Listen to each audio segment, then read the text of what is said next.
E questo terzo polo può andare a pescare quella che è l'anima democristiana dei trevigiani? Il terzo polo è una forza che nasce proprio dalla sintesi della tradizione del cattolicesimo democratico, la tradizione popolare, quella liberale, europeista, riformista. Ripartire dalle basi di Don Sturzo e De Gasperi per costruire un nuovo partito che si posizioni al centro della vita politica ma soprattutto sociale.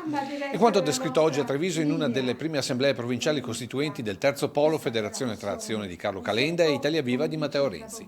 A tenere a battesimo la neofederazione trevigiana la vicepresidente nazionale ed ex ministro della famiglia e pari opportunità Elena Bonetti. Ci mettiamo al centro una politica italiana che ha abdicato per troppo tempo a questo ruolo, schiacciandosi a destra, a sinistra, in estremismi e in populismi. A questi estremisti, a questi populisti noi riproponiamo una forza capace di essere baricentro, di sintesi, di mediazione, ma soprattutto di pragmaticità, visione e concretezza. E i risultati più che soddisfacenti delle ultime politiche segnano un interesse degli elettori trevigiani e veneti per quella che potrebbe essere l'erede della balena bianca. Come farete a convincere chi invece è proprio deluso completamente dalla politica?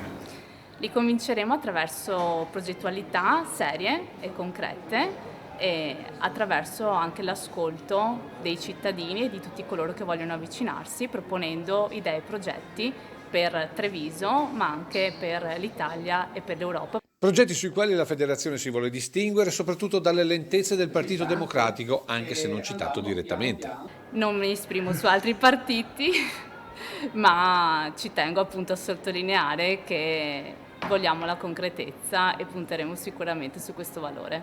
In tema di concretezza, idee già chiare per il prossimo appuntamento elettorale a Treviso. Il fatto che Mario Conte abbia ben amministrato non significa certo che bisogna appoggiarsi a questo genere di coalizione, quindi in questo momento l'idea è quello di andare con un nostro candidato. Abbiamo visto in prima fila Peppe Lauro, potrebbe essere lui? In questo momento è presto per dirlo. Intanto la federazione è già attiva in Consiglio Comunale. Sarà una posizione seria e pragmatica. Tradotto significa che se la Giunta fa le cose buone e utili per la città, noi voteremo a favore. Se la Giunta farà le cose sbagliate, noi continueremo a votare contro. Ma non faremo più un'opposizione pregiudiziale come hanno fatto finora e continuano a fare le attuali opposizioni in Consiglio Comunale.